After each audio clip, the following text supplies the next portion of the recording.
Bum bum dun dun dun dun dun dun dun. Dun. What is up, you guys? Welcome to another episode of the BIYG podcast, and this is your one and only existing host, Blue, and I'm just hoping everybody's having a good day, a good year. We're closer to the end. We only got 4 more months left, maybe 3, depending on whenever I put this up. And do I do my math right? I did. We like halfway into August, so yeah, I did math. I did something. But no, like, share, subscribe, follow whatever platform it is. Do all those good things for me. And let's just get into it. So as today was going by, I was in the process of showering, and honestly, that is when I get most of my messages or when I get most of my thoughts. And I mean, it doesn't really just solely rely on me being in the shower, but throughout the day, most of the time, that's just when it hits me, is when I'm not readily able to write it down. So I have to kind of like remember, and I have to keep, saying it over and over and over.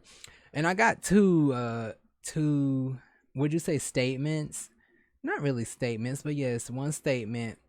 I had to look it up, but one statement says prophecy in the illusions. And I was just thinking about a lot of things and how people sometimes when they see you initially, and I mean, bad and good, but most of the time I'm looking at the good because it's like in a way that I believe God sees me. And so when people come up and they're like, "Oh, I thought this," or you look like this, or I think this about you in a certain way, and it's most of the time something that you're not really living in. It's kind of like, I don't know, it's just not a foreshadowing, but it's just kind of like to be graced enough that people see something that will be, but you're not in at the moment. I don't know. And I've had plenty of those moments. But the other topic came to my mind was God is not always yes, which is common. I think as a group collective, brothers and sisters of Christ, we have acknowledged that God, does say no. And a lot of times when he says no, it's to bless us. It's not to harm us. It's really to protect us and get us further into relationship with him and develop something good, and that's gonna last. But benefits. Anyway, prophecy in the illusion. I'm gonna use two scenarios. One scenario was when I first got into high school. There was this girl. Didn't really know her, never really saw her.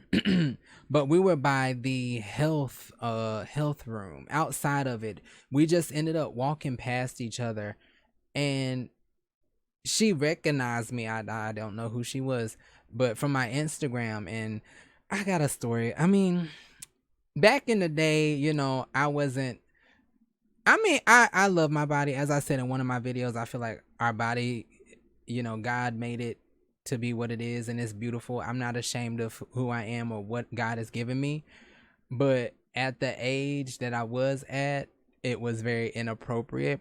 And so, I'm glad that there was like a shame that came over me, because it was like, shame had its good roles, its good moments, and then its bad moments for me. But either way, God makes it work out, because it's something that you don't want to get known. You don't want to be known for. You don't want that to be the label that goes around. It's like, oh well, this is what he brings to the table. He was doing, girl, bye.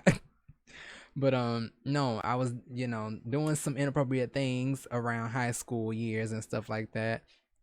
And this girl, she was like, when she saw me, she was like, "Oh my God, I thought you were famous." And I was like, "Huh?"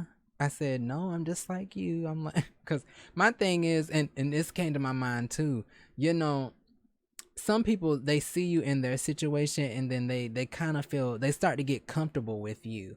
But my thing is, just because I'm here with you today don't mean that we're always going to be together. And this is not a forever moment for me, you know what I'm saying? And it really does reign true, like when people see stuff like that, because I wasn't famous. I was just somebody who one, loved myself enough to put myself out there, but then I also, God made me aware of what I was doing and loving myself a little bit more to be able to be very, I guess you would say, smart with it, because my body is my temple, but it's not something to be prostituted and sold and made a mockery of. And so, I mean, to hear that, or, and I'm pretty sure there was plenty of other people, but child, after she said that, I went on a spree of blocking people. I was like, oh my God, no, no, no, no. And I mean, I don't regret it. I'm glad that I stopped using social media, Instagram, but really social media heavily for like 2 years, honestly. And there's moments, this probably gonna get off topic, but there's moments where it's like, well, Lord, I mean, what if I would have renovated or reinnovated? I don't know how to say it, but what if I would have turned what I was doing into something more positive rather than just stopping completely? But I don't live in that regret. But there's just some things now. I was able to give that piece of advice to someone who had asked me about their Twitter platform. No, I was able to give someone a piece of advice regarding their Twitter platform because they didn't really like the direction that they used to do things. And so it's kind of like they felt as if God was tugging on them to get rid of it. And my thing is, well, just contemplate, if he tells you to do that, then do that. But contemplate whether you could make it work for his good, or he's just saying shut it down as a whole. And I mean, we just never really know, but we have to trust whatever decisions we make, that is something that God has ordained and that it's gonna benefit us in the long run. But I mean, yeah, I just, to be seen in a way, and it's not matching my reality in the moment, but when people see it in another, it's common in small stuff. But I don't know why this girl, but she thought me and my sister were rich. And a lot of people seemingly, a lot of people didn't say it, but the way they approached me, it seemed like they thought I was on a, not a upper echelon, but higher than I was. And you know that really in itself was kind of like a foreshadowing, because it's like there's gonna be people who will know me and notice me and be like, oh my God, he looks so healthy, wealthy, rich, and loving and caring and kind. And it's just like, I don't know, you start to think, did God just put up these illusions and not really facades? Because no, I don't, you don't want to go out and try to look a certain kind of way just for people. You want to be authentic, you want to be yourself, you want to feel as if who you are is enough. And honestly, that is the case a lot of times. Anyway, I don't forgot what I was talking about. But my thing is, yeah, it's just kind of like when they see you and you don't put these things out there. And there are people that put up facades and they paint themselves out to be this, um basically, simply put, this person that they're not. But then there are moments where God hides you, and it's not even hiding, but God just does a thing to kind of cover you, to kind of put you not above, but how would you say it? Because it does, it's just kind of like, it, to me, I see it as a grace. I don't see it as a bad thing. And it's in reality, there's always the possibility where things could either be seen negative or seen positive. And from people saying, oh, I thought you was this, I thought you were that, you look rich, but look where you're staying, you know what I'm saying? I could have took that all negative, and I could have been like, well, God, why was I born in this situation, and why did this happen, and all, girl, but bye. It wasn't meant to be taken that way. It was meant for me to understand that God wants to bless me. God wants to give me those things that people can see on me that I'm not in. I was never in. I was, and I mean, my spirit was in that, because honestly, that is what people see. And if it lives in you, it has to exude out. It has to be, it's not for most people, but for me, that's what I want to be me, I guess when people see me, I want people to see God. And so yes, riches, wealth, health, happiness, love, and I guess notoriety and influence and all of that other stuff, it makes the difference. It not the difference, but that is who God is. God commands a room when he walks in. I don't want to be God, but if God flows through me in such a way, because there's a lot of things that I know for a fact that aren't me. It just isn't me. Like with how I am and the way that people, how would you say, whatever they see me, child, I shouldn't have did or done or be able to do certain things that I can do, and it's just simply by the grace of God, in my opinion. But I guess I want to use this, the prophecies in the illusion. How did it go? Let me see. I'm sorry, y'all. Um, prophecy in the illusions. Yes, like it's just for the people that people have seen things, or you feel something. Even if you feel something and you're yet not in it, you're not in it. You got to live like you are. You have to act in a certain conduct and do things in a way that says, okay, I feel this thing on the inside of me, and it may not be here. One, you need to speak to it. Two, you need to perform in a way that's gonna that actually says, I believe what you are showing me, God. I believe what you have said about me. And three, I mean, constantly, I said, speak it, do it, and trust God. That's it. Like, though it tarry, I mean, it is what it is. And there are people who will come into your life, but there's gonna be moments where you get to choose with what they say, whether it's going to serve you or it's going to break you down. And I mean, you don't want to confuse people, you don't want to trick people, but at the end of the day, you're not tricking anyone. God is revealing to those people who you are. And like, I think I had a story where there was a coworker that I had. She thought I had a nasty attitude. Before she even really got to talk to me, she thought I was stuck up, arrogant. But over time, I never really interacted with her, but God revealed to her who I was and what was happening. And before I left that job, God had allowed me to be a conduit, a vessel in her life, to reveal to her something that she had been doing wrong for years. And I mean, not just at the job, but like in a relationship. And so, I mean, you just never know what God really wants to do, and you have to be open to it. And that's why it's okay when people confuse who you are, because, and I mean,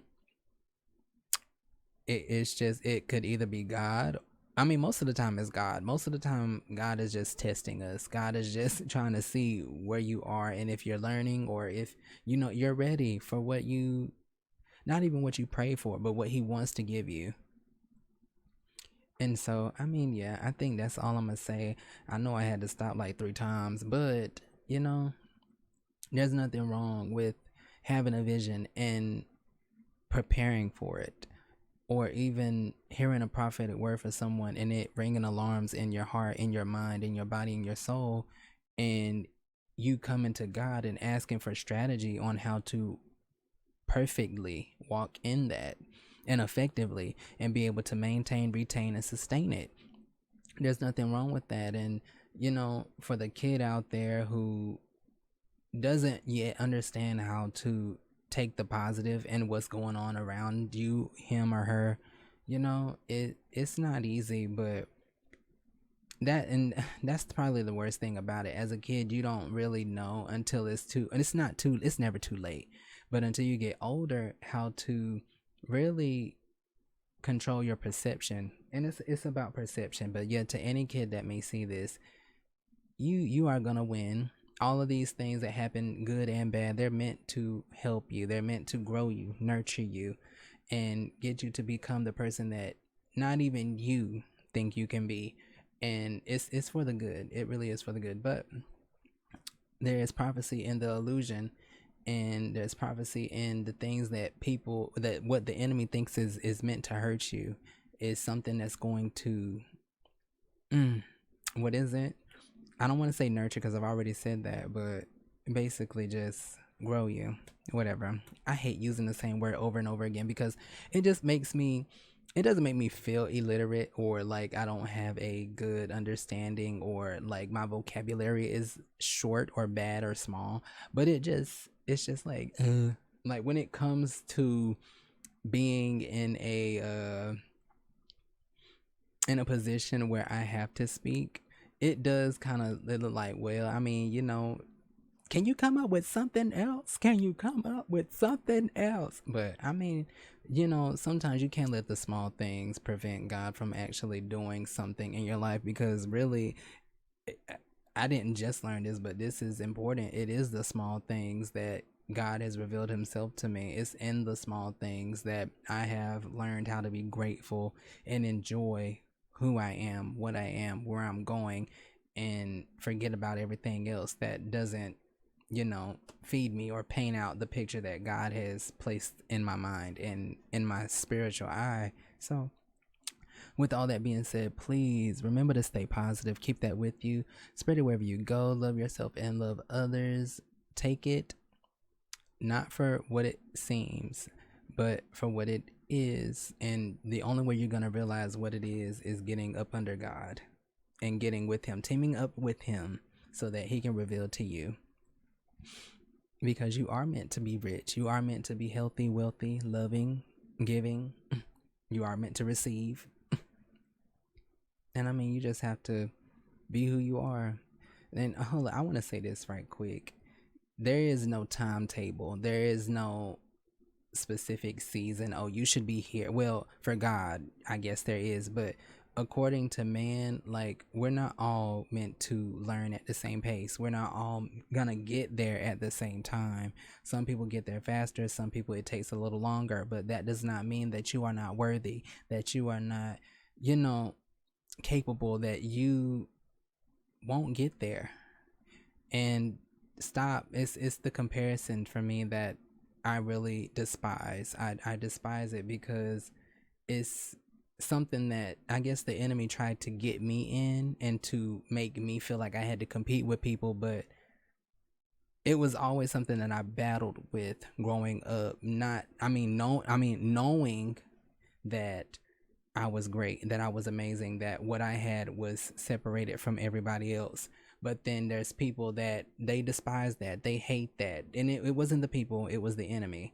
He despised that. So he tried to plant and implement things into my life that would keep me in a cycle of always not being envious, but having to fight to be seen. But that's one thing about it. I don't have to fight to be seen when I'm under God's loving hand. They will see it anyway. It will be done. It will be dished out and distributed where it needs to go. I don't have to do anything but be who I am and love who I am and be comfortable and okay and accept everything that God has said and done. Period. Like I don't have to fight for anything. It's the battle's already won. I got the victory. So yeah, I'm out. I'm gonna have to edit this.